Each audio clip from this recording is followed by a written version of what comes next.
참 좋으신 예수 그리스도의 은혜가 주님의 제자 된 복길교회의 가족들과 함께 하시기를 기원합니다. 주님께서 복길교회 교우님들 한 사람 한 사람을 직접 부르신 줄 믿습니다. 주님께서 부르신 이 자리가 은혜가 충만한 자리가 될 수 있기를 바랍니다. 이 예배의 자리가 우리를 부르신 하나님을 만나는 영광의 자리가 되기를 기도하고 또 기도하겠습니다. 여러분은 주님께서 여러분을 부르신 줄을 믿으십니까?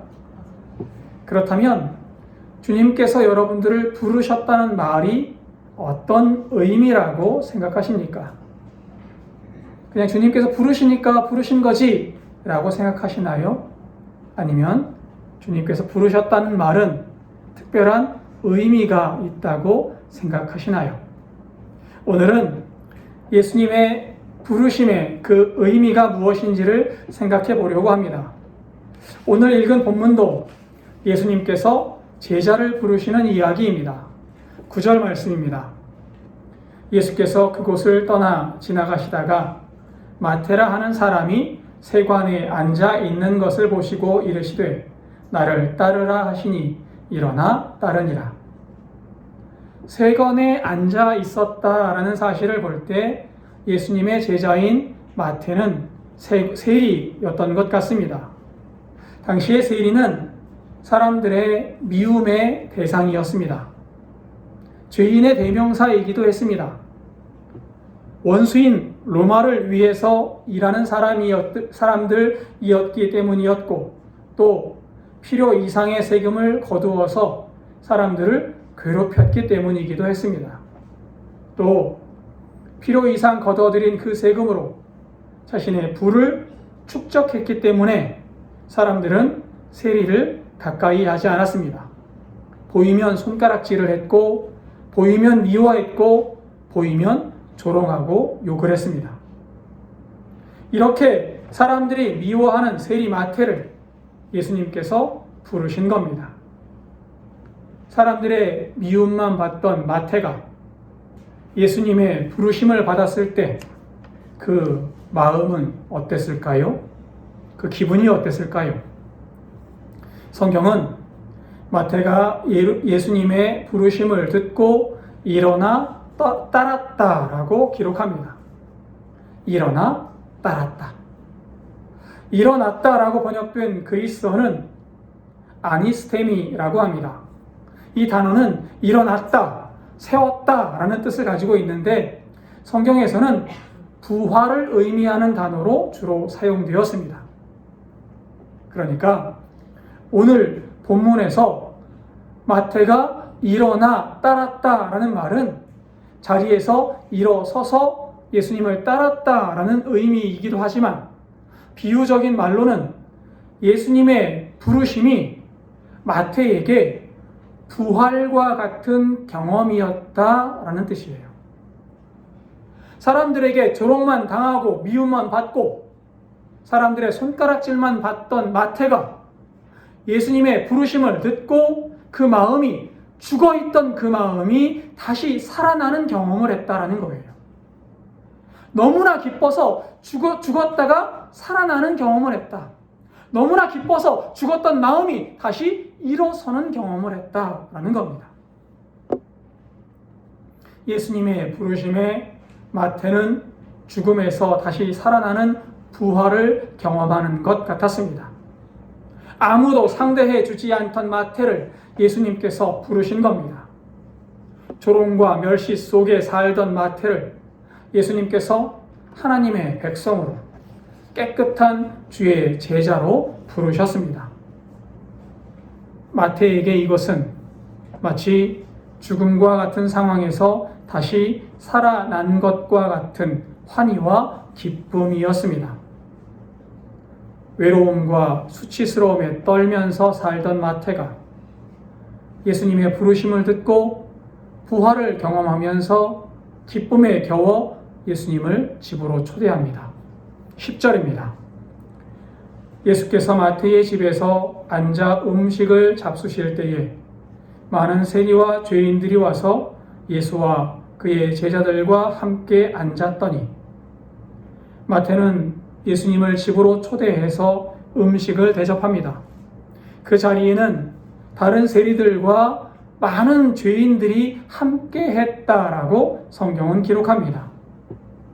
세리와 죄인들이라는 말은 유대인들이 교제를 나누고 싶어 하지 않는 사람들, 함께하면 부끄러운 사람들, 그러니까 아주 상대하면 안 되는 사람들의 대명사라고 지칭되는 사람들입니다.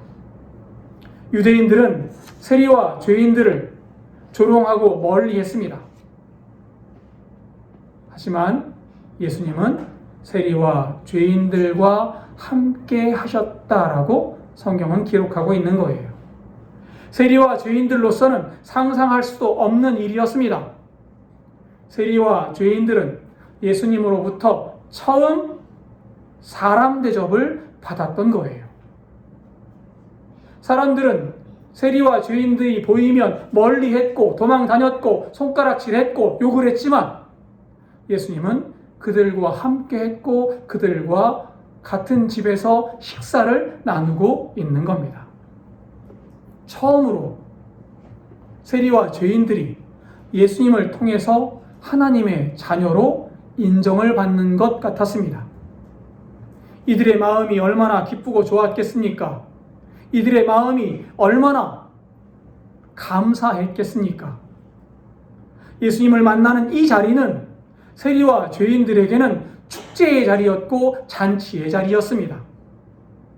이때 바리새인들이 예수님의 제자들에게 따지듯이 묻습니다.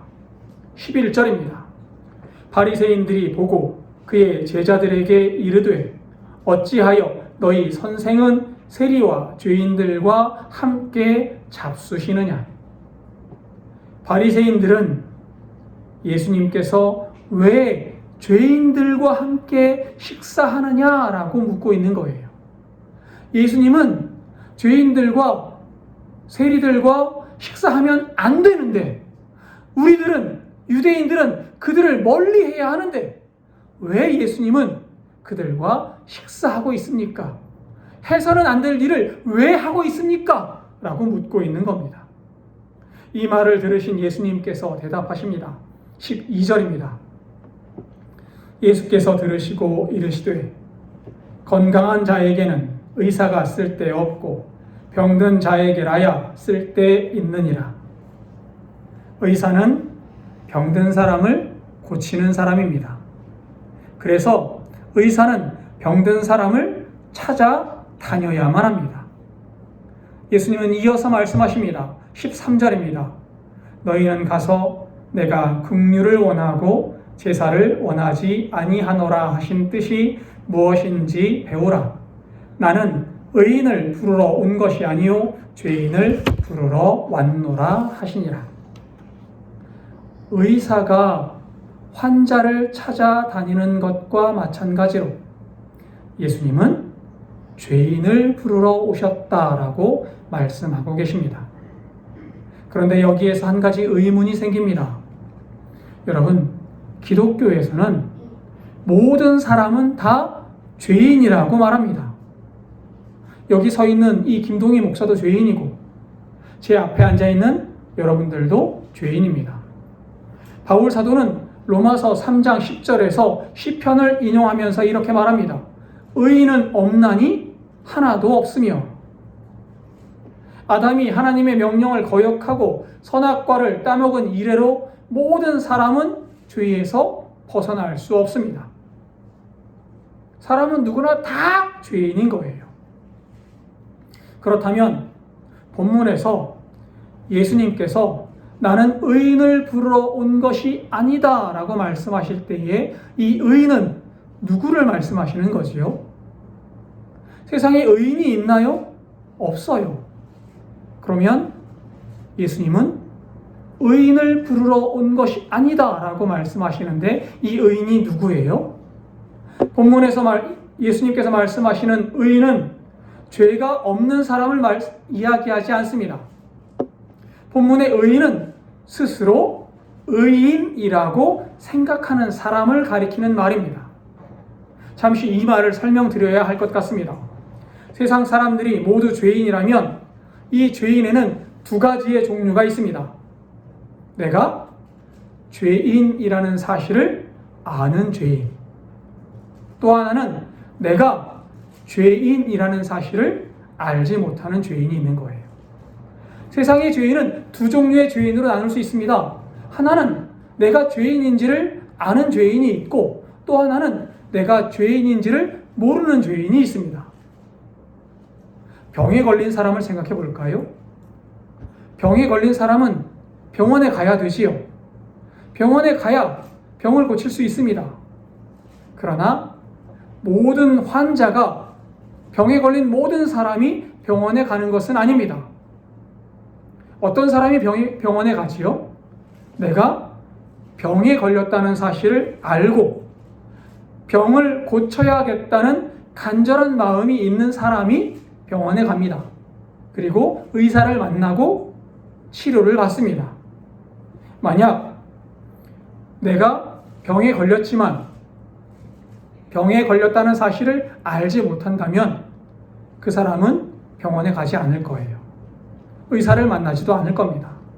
또 내가 병에 걸렸다는 사실은 알지만 내 힘으로 병을 고칠 수 있다고 믿는 사람도 병원에 가지 않을 겁니다.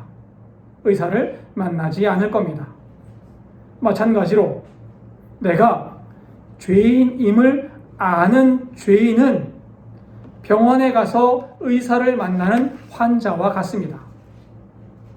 내가 죄인이라는 사실을 알지 못하는 죄인은 병에 걸렸지만 병원에 가지 않는 환자와 같습니다.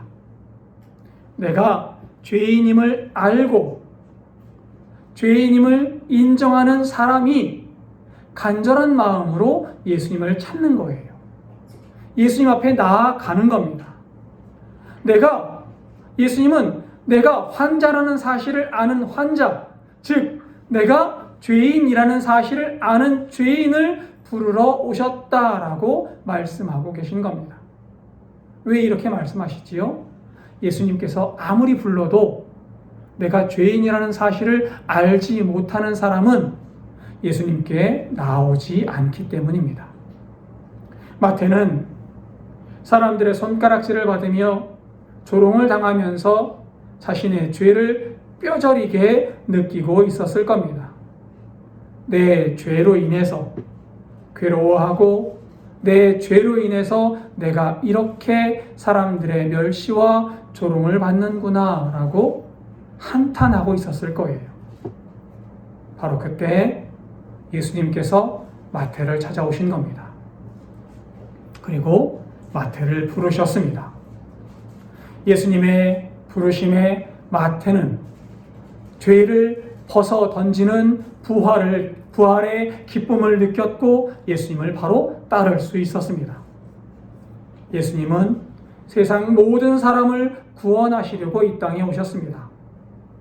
예수님을 만난 사람 중에서 예수님을 간절히 찾는 사람은 자신이 연약하다는 사실을 뼈저리게 마음 아파하는 사람, 내가 죄인이라는 사실을 가슴 깊이에서부터 느끼는 그 사람이 예수님의 부르심에 응답하게 될 겁니다.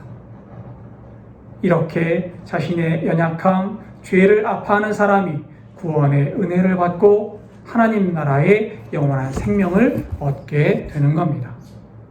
복길교회 교우 여러분, 우리 역시 연약합니다. 우리 역시 죄인입니다. 우리가 죄인이기 때문에 예수님께서 우리를 부르고 계십니다.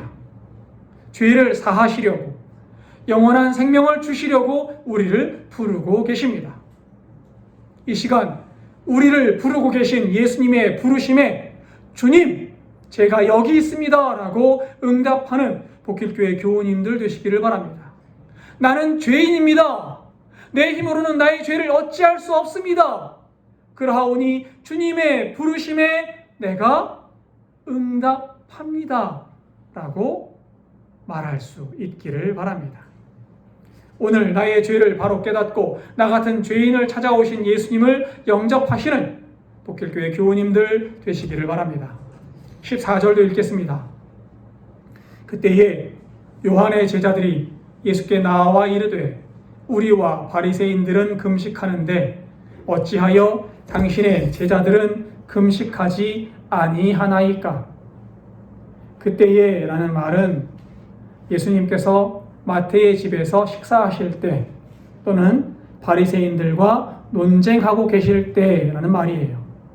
그때에 세례자 요한의 제자들이 예수님께 나와 추궁하듯이 묻습니다. 우리와 바리새인들은 지금 금식하는데 왜 예수님의 제자들은 금식하지 않습니까? 여러분, 금식해 보셨습니까? 오늘날에도 금식은 종교 활동의 중요한 방법 중 하나입니다. 신학자들과 목사님들이 금식에 많은 의미를 부여하면서 장려하기도 합니다. 예수님 시대에 바리새인들 역시 열심히 금식했습니다. 그러나 그들의 금식은 오늘날 우리가 하고 있는 금식과 그 의미가 약간 다릅니다. 그 시대 바리새인들이 지키는 금식은 슬픔을 표시하는 행위였던 거예요. 바리새인들은 바벨론에 의해서 예루살렘 성전이 파괴된 날을 기억하기 위해 금식했습니다. 다시 말씀을 드리면 나라가 망한 것을 슬퍼하며 가슴을 치고 금식하고 있었던 겁니다. 그래서 이 세례자 요한의 제자들이 했던 질문을 조금 바꾸어 보면 이렇게 말할 수 있습니다. 바리새인들과 우리는 나라 잃은 것을 슬퍼하고 있는데 왜 당신의 제자들은 슬퍼하지 않습니까? 라고 말하는 거예요. 이 질문에 예수님의 대답은 15절, 16절, 17절 말씀입니다. 15절 먼저 읽겠습니다. 예수께서 그들에게 이르시되 혼인집 손님들이 신랑과 함께 있을 동안에 슬퍼할 수 있느냐? 그러나 신랑을 빼앗길 날이 이르리니 그때에는 금식할 것이니라. 예수님은 우리가 예수님을 만난 상황을 혼인집 잔치자리와 같다라고 말씀하십니다. 예수님을 만나지 못했던 이전까지의 삶이 슬프고 괴로운 날이었다면 예수님을 만난 오늘은 기쁘고 즐거운 날이라는 거예요. 여러분, 예수님을 만난 그 시간이 즐겁고 행복한 시간임을 믿으시기 바랍니다. 세상 어느 시간보다도 기쁘고 즐거운 시간임을 믿으시기 바랍니다. 이전에는 슬픈 날이었기 때문에 금식했지만 예수님을 만난 시간은 잔치가 벌어지는 거예요. 행복한 잔치, 행복한 식사가 벌어지고 있는 겁니다. 20세기 미국 복음주의 역사에서 유명한 복음성가 가수 중 한 사람을 꼽으라고 하면 조지 베벌리 쉐이라는 사람이 있습니다. 이 사람은 원래 안정된 직장과 음악적인 성공을 눈앞에 둔 청년이었다고 합니다. 그는 라디오 방송국에서 일하면서 세상 음악을 부르면서 큰 인기를 얻을 수 있었고 실제로 유명 음반사의 제안도 받았습니다. 그런 그의 마음 한편에는 늘 어머니가 들려주시던 복음 성가와 하나님을 향한 갈급한 마음이 마음 한켠에 있었다고 합니다. 그러던 어느 날 그의 어머니가 책상 위에 남겨둔 시 한 편을 보게 됩니다. 그 시의 제목이 I'd rather have Jesus라는 거예요. 나는 예수님을 더 원합니다 라는 뜻입니다. 그는 그 시를 읽는 순간에 마음속에서부터 설명할 수 없는 감동과 함께 기쁨이 밀려왔다고 합니다. 그리고 그 자리에서 즉시 피아노 앞에 앉아 멜로디를 붙였고 그 찬송가는 훗날 전 세계에 알려지게 됩니다. 이 찬송이 바로 오늘날 우리가 너무나 잘 알고 있는 찬송가 주 예수보다 더 귀한 것은 없네 라는 찬송가입니다. 이 조지 베벌리 쉐이는 이렇게 말합니다. 나는 세상의 성공보다 예수님을 선택하는 것이 더 기쁘고 복된 일임을 그날 분명히 깨달았습니다. 세상적으로 돈 많이 버는 것보다 예수님 아는 것이 더 기쁜 일이래요. 세상 모든 사람들이 다 조지 베버리 쉐이를 칭송하는 것보다 예수님 만난 것이 더 행복한 일이래요. 그 후에 그는 세상의 명예를 뒤로 하고 빌리 그레이엄 목사와 함께 전 세계를 돌아다니면서 복음을 전하는 찬양 사역자가 되었습니다. 그의 찬양하는 모습을 본 사람들은 그의 얼굴에 늘 평안과 기쁨이 넘쳐났다라고 증언했다고 합니다.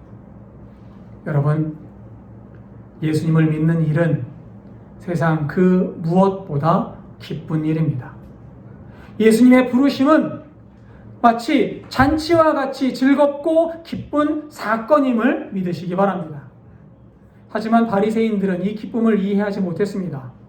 그들은 과거의 낡은 세상 가치관, 죄로 물든 세상의 생각으로 인해서 예수님을 알지 못했기 때문입니다.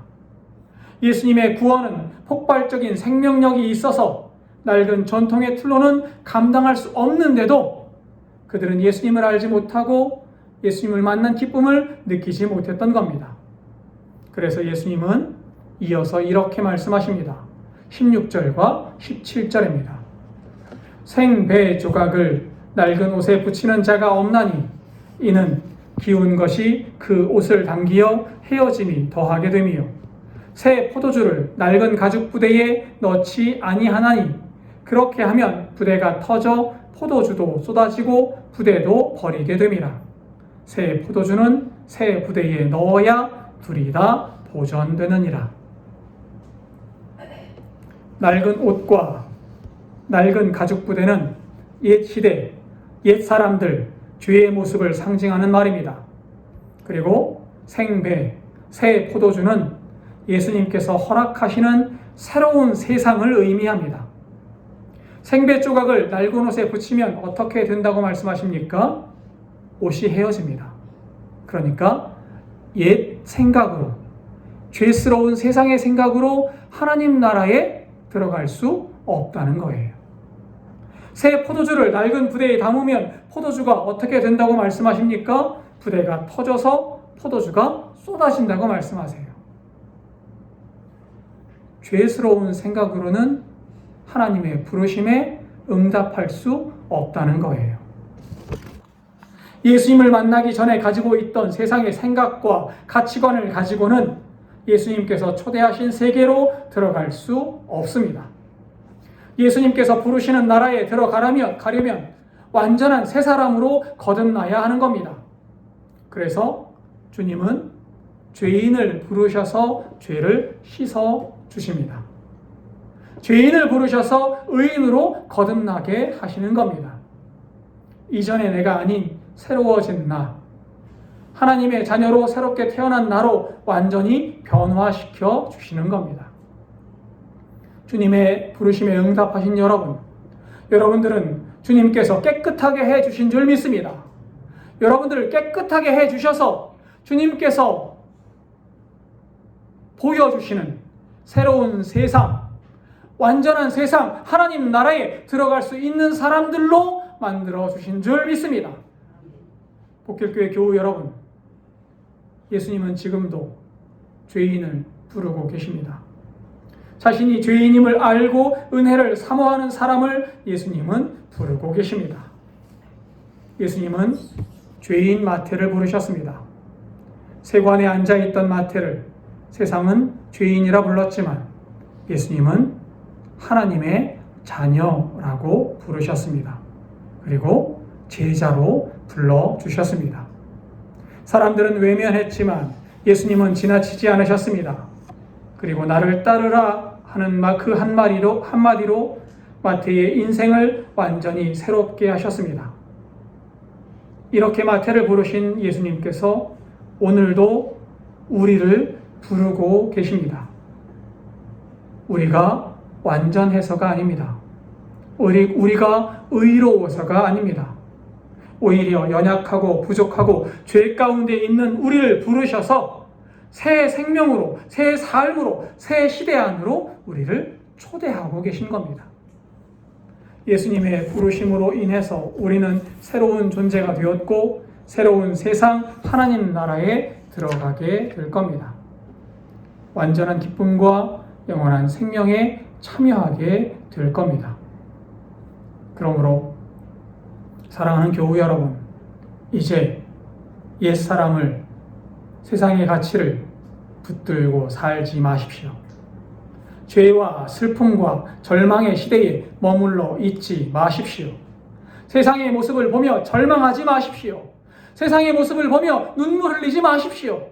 우리에게 놓여있는 하나님 나라를 바라보시기 바랍니다. 하나님께서 우리에게 예비해 놓으신 저 희망의 나라를 바라보시기 바랍니다. 주님은 여러분들과 함께 잔치를 예비하고 계심을 믿으시기 바랍니다. 주님은 여러분들에게 영원한 하나님 나라의 은혜를 준비하고 계심을 믿으시기 바랍니다. 그러니 말씀의 자리로 나아오십시오. 기도의 자리로 나아오십시오. 주님을 만나는 자리로 하루속히 나아오시기 바랍니다. 주님께서 부르실 때 예 주님, 제가 여기에 있습니다 라고 응답할 수 있기를 진심으로 기원합니다.